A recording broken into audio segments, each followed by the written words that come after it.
Hey listeners, Mallory Wilsey here, Chief Producer of the Enrollify Network. I get the privilege of working alongside all of the creators at Enrollify, but I wanted to take just a quick moment to tell you about why I love the application, the podcast hosted by Allison Tercio, AVP for Enrollment and Marketing at Siena College. The application is your playbook for the ever-evolving world of higher ed enrollment marketing.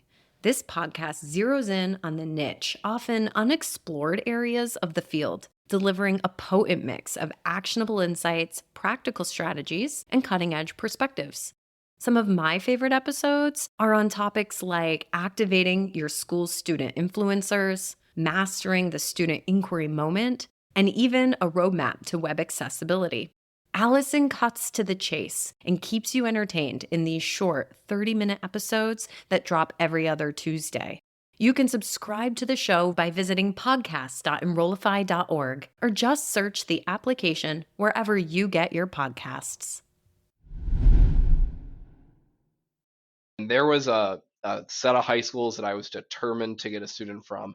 Never happened, right? And I just had put in so much time and effort with the school counselors. I was like, it's going to happen eventually. It's going to happen eventually. And it just never did, and that was a point where I probably should have looked at it and said, you know what? Everything else looks like it should make sense, but the data's not there. So I'm just going to stop, right? I'm going to pull back from there and put my time and effort somewhere else, maybe on a return visit to a high performing high school or something like that. But part of territory management is understanding those nuances.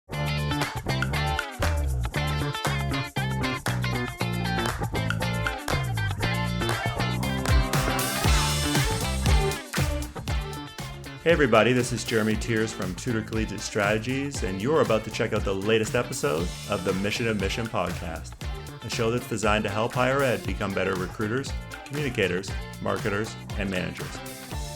Each week I'll introduce you to an industry leader or difference maker who will share helpful advice, tips, and strategies that will help you grow professionally and personally. Mission of Mission is part of the Enrollify podcast network. I'm excited to share my latest candid conversation, so let's get started. Hey everybody, it's Jeremy Tiers, and this is episode 37 of the Mission and Missions podcast. Today I get to hang out with one of my favorite higher ed leaders who I have known for a long, long time, John McGreal. John started his admissions journey 13 years ago as a counselor at a small private university, and after that became a regional recruiter for the University of Alabama, and eventually he has moved into leadership roles managing a team not only of regional recruiters when he was at Bama, but also into his current role now as the Dean of Enrollment Services for a large technical college in the state of Wisconsin. Welcome to the show, John. Awesome. Thanks for having me, Jeremy. So, John, one of the things that you and I talk about, I feel like every time we get together, whether it's on Zoom, in person, at a conference, is developing new staff and helping them become better territory managers. I feel like territory management in 2024 involves a lot more, obviously, than booking high school visits and hotel rooms and going to college fairs, right? And so today I really want to unpackage with you how you did that when you were in those roles, because I know you were very successful, and I think there's a lot that our audience can take away. So how would you define, let's just start with this, what it means to be a territory manager? Yeah, being a territory manager really is about understanding the area you're in, right? And knowing where you're going to be able to find and develop the right relationships, right? I mean, you and I talk about this all the time, right? Everything we do in admissions or enrollment, it goes back to building relationships, and the same thing happens with territory management, right? You have to know your school counselors, you have to know the students in your market, you have to understand what they're like, where certain people are going to act in a certain way, right? And start to understand them a little bit as you're going through. And so being a territory manager really means doing your research, getting ingrained in the communities you're in, and understanding what they're going to need from you as they're going through this enrollment process, right? And starting to develop those relationships and ensure that you have really have a chance to get to know the region that you're working in. How much of that do you feel like then is you learn as you go if you're either A, new to higher ed and becoming a territory manager for the first time, or B, you switch territories? I mean, how much of it is, well, I'm just going to learn as I go versus no, I have to be proactive and intentional and do a lot of this stuff on either the front end or in the summer. I mean, any thoughts on all of that? Yeah, I have a couple of thoughts on that. I think it's a little of A, a little bit of B, right? I think especially for someone who's been a territory manager before, they're going to know the data points that they want to collect, that they want to look into, so they can understand where their territory is and what their market is going to look like. I think for someone who's squeaky clean, maybe that tour guide that was hired on as an admission counselor, it's going to take some time for that person to get a feel for it. We can certainly, and we should absolutely put the tools in front of them, but the data isn't going to make sense without the context. And getting into the market, getting into some of the schools, that'll help bring the context around some of the data that we're putting in front of those counselors. So nothing bothers me more than when someone will be like, oh, here, look, this data is telling us this story. I'm like, no, the data is telling us what happened. The context is going to tell us the story along with the data, right? I know I've heard people say this before, like, data isn't the story, it's the punctuation.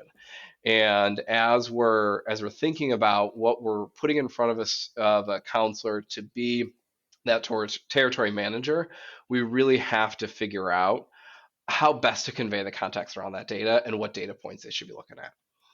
So then think back to your early days when you were at Rockford as an admissions counselor.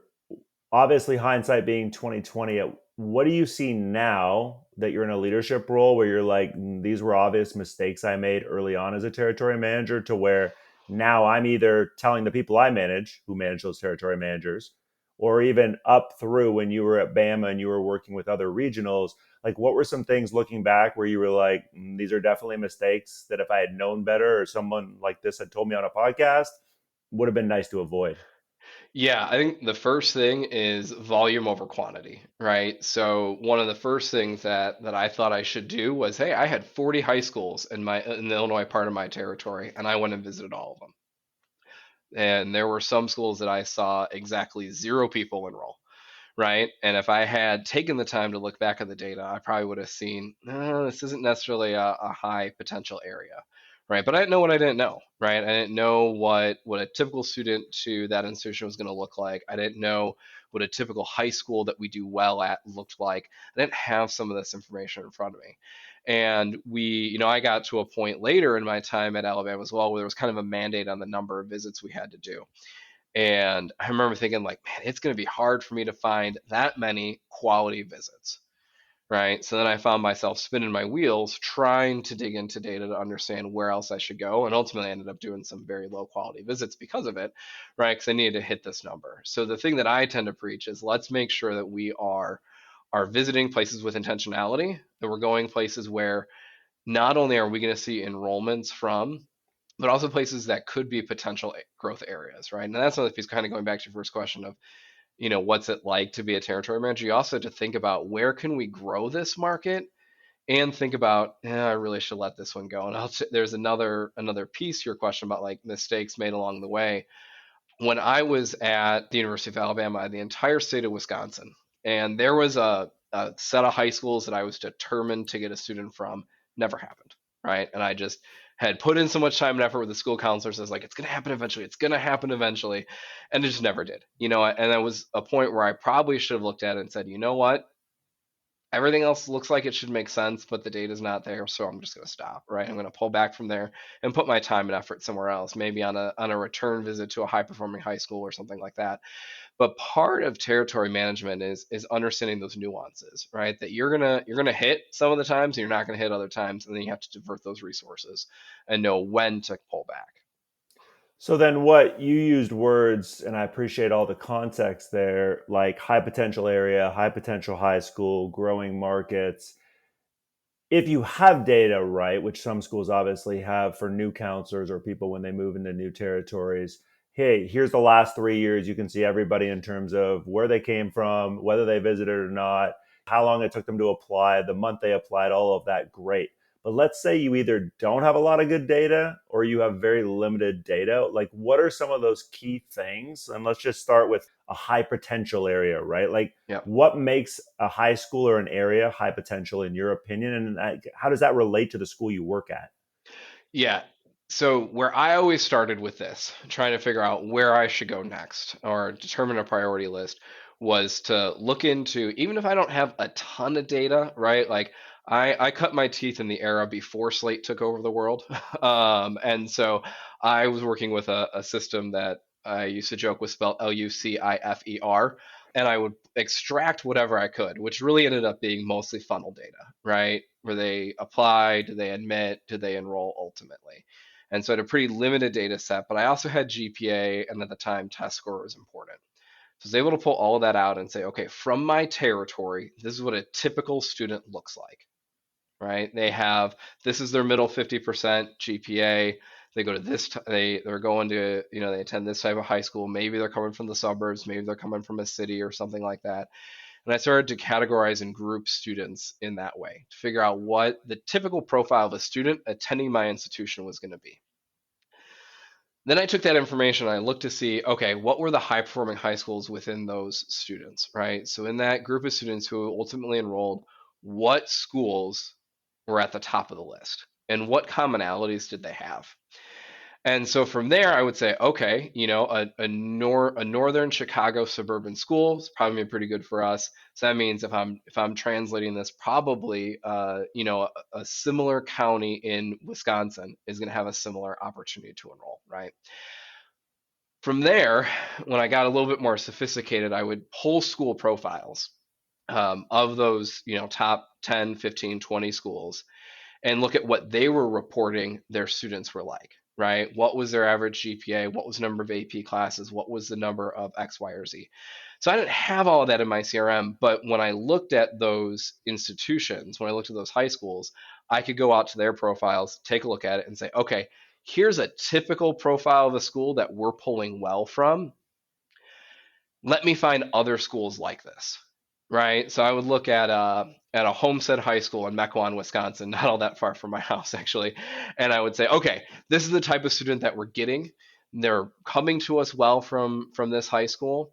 Where else do I have high schools that kind of fit this profile, fit this mentality? And so what I did was I designed basically 4 or 5 example schools that then I went out to try and find more schools that were like that to go and visit. So I was able to kind of marry that data, that limited data I had of GPA, test score, and geography with school profiles. And I started to get this picture of here's the type of school I should go to, here's the type of student I'm probably going to see there. And within that, I could find other unique factors that would come along the way too. But that's really where I started. Because like I said, I didn't have a ton, but being able to really kind of dissect some of those pieces independently was incredibly valuable, right? It allowed me to be targeted, to be intentional, especially when I'm trying to trim down a list of, I think in Northern Illinois and Wisconsin, there's something like 1,000 high schools. Well, I'm not visiting 1,000 high schools a year, right? So how do I get that down to a comfortable level? That's a massive amount of context for all of you listening that I think will be super helpful, especially those of you that may be in your first year, or if you are a leader and you have new staff. Really taking the time, as John said, just to try to get a better idea of what the typical student who does well at your institution looks like. And then all these high schools that you're considering going to, is there somewhat of a match in terms of what that school, in terms of how that student comes out of that school? And then to John's point, where we started this conversation, building relationships with the high school counselors and other people within the schools to understand, well, even if those schools all match, what if those students typically stay closer to home? For example, if your campus is 2 hours away, or, well, you know what? A lot of them actually go to smaller private colleges instead of, big flagship universities, and matching and mirroring all that data. John, you got me thinking when you said something earlier. I get asked this a lot, so I'm curious what your response would be now if one of your staff came to you or had come to you when you were on the 4-year side. So you go, you do a high school visit. Doesn't matter if it's fall or spring. Nobody shows up. What do you do? Yeah, talk to the counselor. So the one thing that I tell my staff now, I've said anywhere I've been, is if you're not scheduling an extra 15 minutes at high school, you're doing yourself a disservice, right? If you invest the time with a school counselor, that's going to double your efforts or even triple your efforts, right? Because they're going to get bought in, they're going to hear about your institution, and they're also going to know that you're there to help, right? One of the really big benefits of being a regional, at least for me, was to understand that relationship with the school counselor a ton, because I could look at them and say, hey, I'm here. I'm literally 35, 40 minutes up the road, or you do this in your local market if you're campus based, right? I'm real close. You have a parent night you want me to come speak at, I'm there, right? And then you have to follow that up, of course, right? So the first time they ask, you got to say, yep, absolutely, right? But scheduling that 15 minutes extra time to touch base with a counselor, whether it's the same one each time or a new one at that school, is just going to continue to endear your institution to that school counselor. And that relationship is going to transcend if you leave that institution, if they leave and move to a different high school, you're going to have that opportunity, right, to be able to be that partner for a school counselor, right? Because we all know they're swamped, right? They have caseloads that on average are 200 over the recommended amount, right? So they're anywhere in the neighborhoods of 400 to 500 students to one counselor. So if you can make their life easier at all, it's going to have a big impact, right? They're going to invite you to things. So one of the school counselors I know super well out here, we designed a whole new post-secondary night because she was having trouble wrapping her head around what was going on with their post-secondary night. And so her and I just sat down one day and figured it out and said, hey, let's try this thing here, right? And now, fast forward 10 years, I'm still invited back every single year, right? And that pays dividends for my institution. That pays dividends for the students that we're working with as well, because we've developed that concrete relationship. So getting that student is absolutely what we're here for, but developing that long-lasting relationship with those influencers is vital. I agree. And as someone who was a high school, college, and career advisor for a couple of years way earlier in my career, most of those people are in their roles, as you just said, for a long time. Or if they transition, they go to another school in a similar role. I would be curious to get your thoughts because I hear this as well, and I'm sure you do too. All right, you want to then, when nobody shows up, make time for the counselor, and for whatever reason, either A, the counselor is busy and can't make time for you, and or B, just chooses not to want to make time for you. Any other thoughts on how to not feel defeated and say, well, you can still do this, and what would this be? Yeah, the my go-to thing was always twofold. One, if they just didn't have time, here's my contact information. I'd love to set up some time to chat. Here's some material about the institution. I specifically think that this scholarship piece or this information on athletics or this piece on our new programs is particularly of interest. So I'd almost like earmark it for them and again, make it super simple, right? Make it easy for them to grab, make it easy for them to know that I'm there as a partner.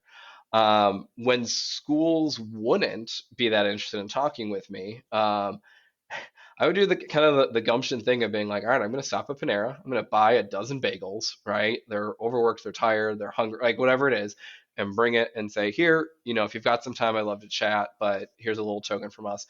And even just small things like that would open the door, right? And really give a chance for someone to say, well, okay, the next time John's here, like let's sit down and let's have a conversation. He clearly seems like he wants to help us out, right? Or whatever it might be, right? And whatever your version of Panera Bagels is, I don't know, but that was kind of my thing always, right? Was if I can treat a set of school counselors to something like that, and so I ended up asking for budget for this when I was at Alabama and saying, hey, can I get a couple of $100 that I can do this periodically for certain high schools? Um, and they bought in and we're like, yeah, absolutely. So then, I drop it off. And I remember one time in particular, dropped it off at a high school here in suburban Milwaukee, and it was AP testing day, and I had no idea. And I dropped off donuts, bagels, and coffee.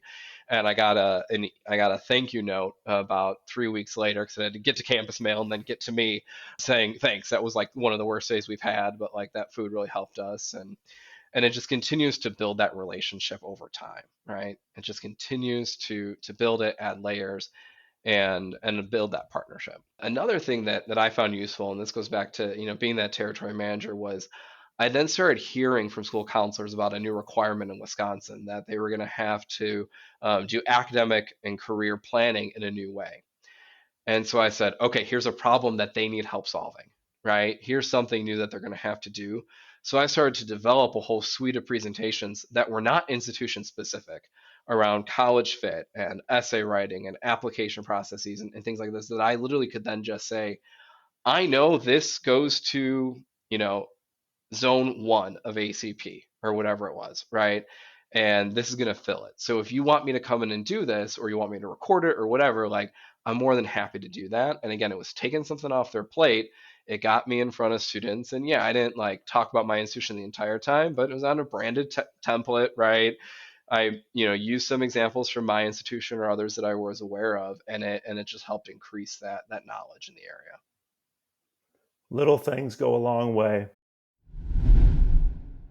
Hey, it's Jeremy Tiers, and I want to personally invite you to Higher Ed's hottest event this summer, the Engage Summit, hosted in Raleigh, North Carolina on June 25th and 26th. The Engage Summit is your roadmap for AI readiness in higher education. Sessions will focus on cutting-edge AI applications that are reshaping student outreach, enhancing staff productivity, and offering deep insights into ROI. This isn't going to be your typical conference. It's a strategic summit where you'll learn from the best of the best about leveraging AI and digital strategies in higher ed marketing and admissions. Imagine 2 days filled with hands-on sessions, real success stories, and the chance to network with top minds in the field. You will leave with practical, transformative takeaways as you learn how AI fosters a more personalized, efficient approach from recruitment to student success. And here's the best part. The Engage Summit is incredibly affordable. Use the discount code Enrollify50, that's ENROLLIFY50, and you can register for just $99. So join your favorite Enrollify Network creators at the Engage Summit this June. You can learn more and register at engage.element451.com. We can't wait to see you there. All right, John, then we get into high schools. So let's talk specifically about, just what you've seen work well, what you continue to see work well. You've got 1, 2, 5, 15 students sitting in front of you at a high school visit. Any initial thoughts on these are big things you want to do, and these are definitely big things you don't want to do? Yeah, the first and foremost, the thing you want to do is be intentional with listening, right? You can come in and have your 30-minute spiel, and I definitely had mine. I could probably give it for each of the institutions I've worked for, still to this day, right? Even going all the way back to my Rockford College days. And but when you're talking with a student or a group of students, they're going to start giving you information, right? Especially if you can elicit some back and forth with them, they're going to start giving you some information. So when you hear that and they're giving you that gift of feedback, you've got to respect it and honor it and say, okay, let's dive into engineering a little bit more. Or, yeah, clearly you're not interested in the sports team. That's fine. Like, let's move on, right? And get some of that information from them. And that comes from being very intentional with your questioning. It also comes from being just very real and authentic with students. Even if you got to fake it just a little bit. I know it sounds weird, fake authenticity, but there's days where everyone just, you don't necessarily have it, right? Or you're feeling a little sick or whatever it might be. And so you kind of just got to buck yourself up for a second and say, all right, 30, 35 minutes, like I'm going to do this, we're going to get there, and it's going to be good, right? But really being intentional with some questions, starting out saying, hey, this process is about you, asking what students in the room are interested in about your institution or even what they've heard. One of my favorite things to ask at Alabama when I was doing a visit would be to say, what group on campus has the most national championships? And Jeremy, what do you think everyone answered with? Football. Of course, but it wasn't right. It was our debate and forensics team. So immediately students were getting something that was different, that was unique, that they weren't expecting. So it pulled them in right away. And then I got that engagement. I could hear from them. I could ask them more intentional questions and get at what the makeup of the room is like. And obviously this is super simple with 1 or 2 people, a lot more complicated if you got a room of 25. Right. But you can still do some of those pieces, right? Maybe you're only engaging with a few students in the room if there's that many. But you still want to make sure you're having that engagement, because even the student who isn't raising their hand to ask a question, they're going to get value from the fact that you're doing a back and forth with the group, as opposed to just, sage on the stage. Yeah, get engagement first, give information second is what I describe it as in trainings. To John's point, nobody wants to listen to you vomit information, and nobody's excited, including admissions counselors, when they just vomit information, right? And school counselors will pick up on that, right? And so I can't tell you the number of times I've had a school counselor pull me aside and say, man, you really get them talking. Like, there are admission counselors who just don't do that.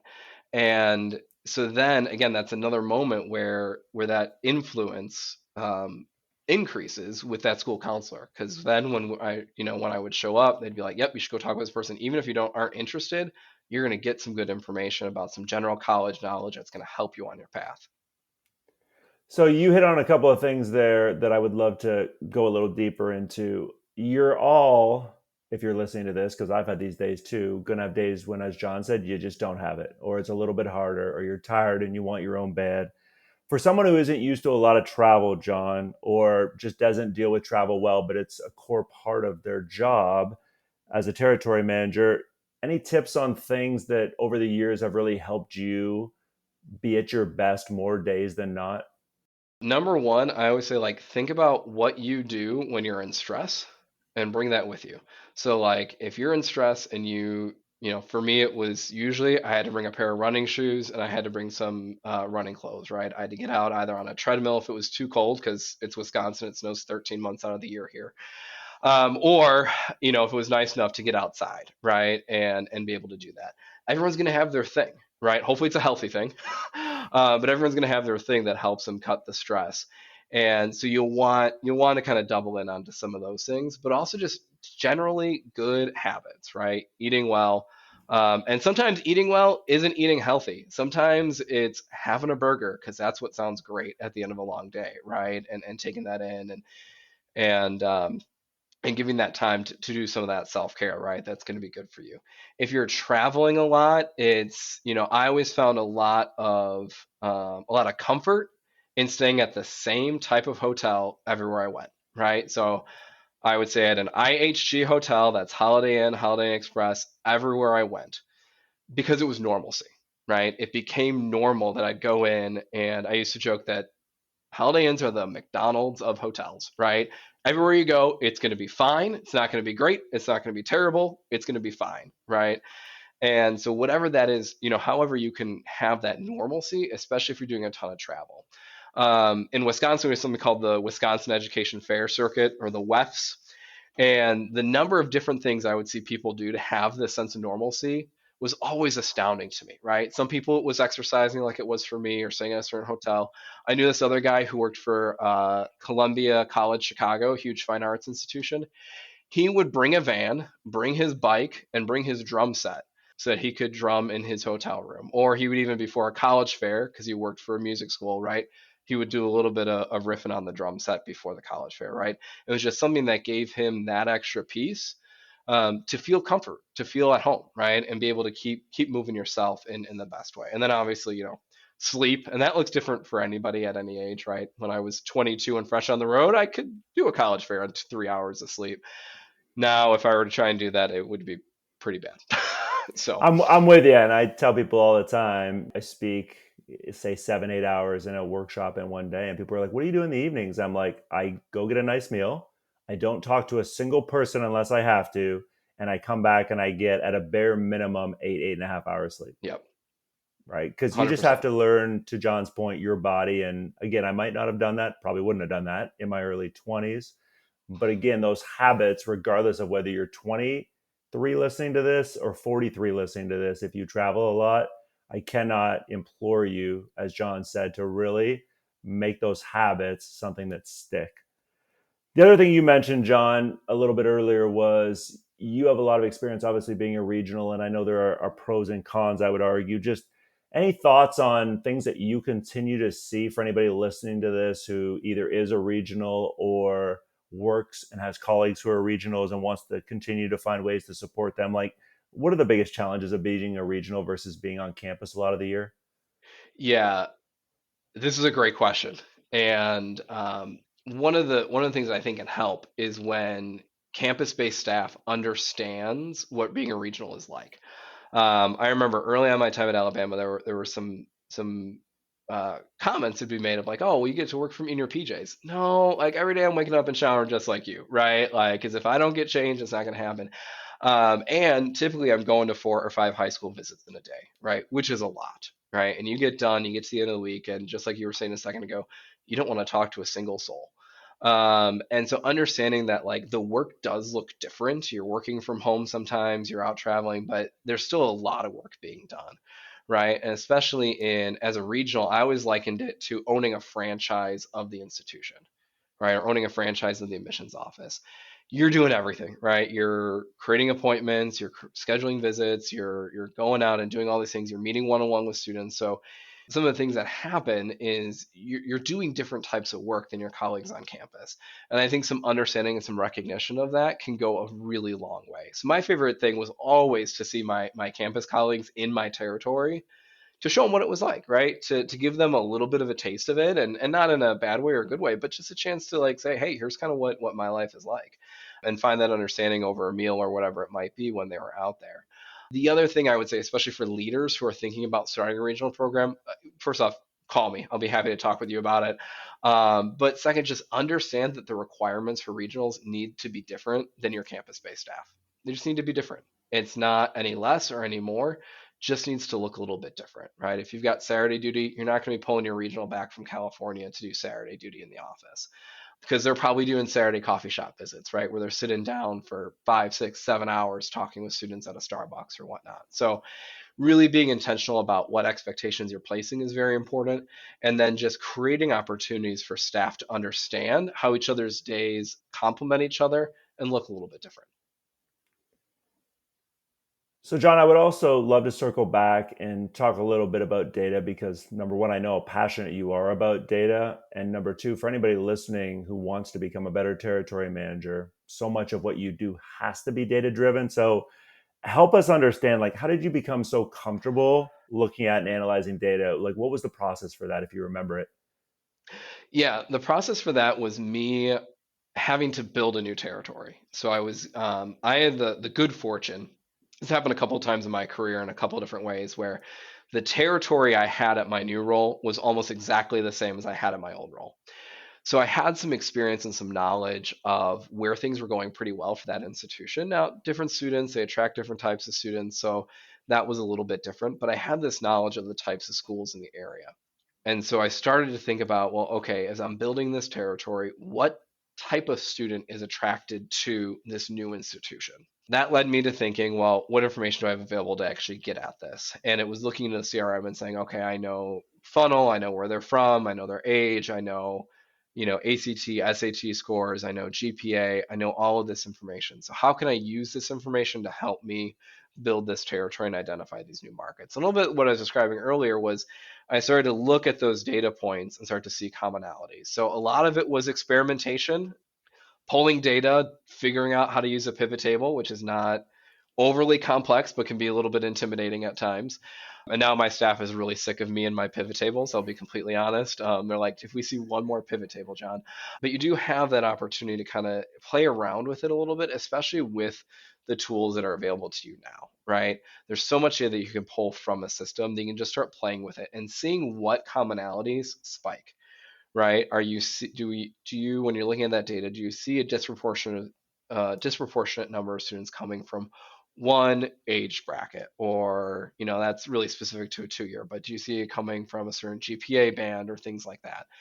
And you can start to play with it and manipulate it and understand kind of what you're seeing and getting comfortable with it. So one thing I always suggest is for staff to pull whatever data they're looking at, make a copy of it so you have the raw data still, and then start manipulating it and seeing what you can identify within it, and then bouncing it off of a friend, right? And saying like, hey, this is what I'm seeing. Is this the same thing you're seeing? Do you mind checking my work or something like that? And I was very fortunate to have a great coworker at Alabama that was really kind of invested in the same way as I was, to be able to start to build this mindset of what we should be looking for, and identifying what our institution needs.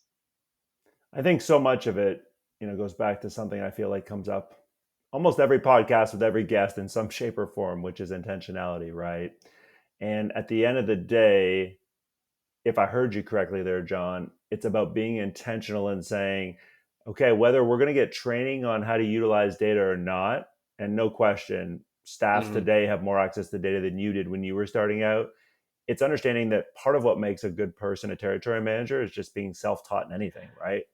Correct. You've got to learn, and I think the other thing that helps as as we're continuing this conversation, the other thing that helps in my mind is knowing what question you're trying to answer, right? And we talk about all these tools that we have access to. We have to know how to use the tool correctly, right? So if you know, hey, I want to understand the type of student that comes to my institution, you can then figure out what data points you need to pull for that. right? And that can make it a little bit easier to start because you can go in and write your query or whatever it is, or talk with your institutional researcher or whatever it might be, and pull that information out and be able to dissect it and understand it a little bit more. We've talked about data. We've talked about going and building relationships and figuring out how to get into new markets, figuring out how to analyze data. Now you have all these conversations with students and parents. You come back and you have technology like Slate, or you have a good CRM. Thoughts on best practices when it comes to advising territory managers on make sure you utilize all of this data, aka get it into Slate, and here are some, we'll call it do's, don'ts, tricks, whatever you want to call it, when it comes to getting that information in there in a timely manner. Yeah. First off, documenting is so important. My staff here is going to get real sick of me saying if it didn't happen in Slate, it didn't happen at all. And one of the things that I found very useful with that was if I was at a college fair and I'd get that paper contact card. I don't know if we're still using paper in 2024, but I would always, on the back of it, I would jot down some personal notes about the student that I could remember right away in that moment. So I didn't have to worry about remembering it later when I was going to enter in that information. I had it. So I could then put it into the CRM in the right way and be able to put it in, our general notes area or in a reminder for myself to be able to go back and really and pull that information again. The other thing that I would do at like high school visits is I would sit down and I would talk with the school counselor afterwards if I was able to about the students that I just met with or students on my caseload that maybe weren't able to make it down. Right, to be able to say, all right, talk to me about Jeremy. Where's he at in this thought process? Are we still even on his list? Because if we're not, then I'll stop bugging him. I'll stop sending him all those emails and phone calls and everything along those lines. And then again, kind of doing a similar process of taking that, later that day or the first thing the next morning, like putting that information that I've written down into the system.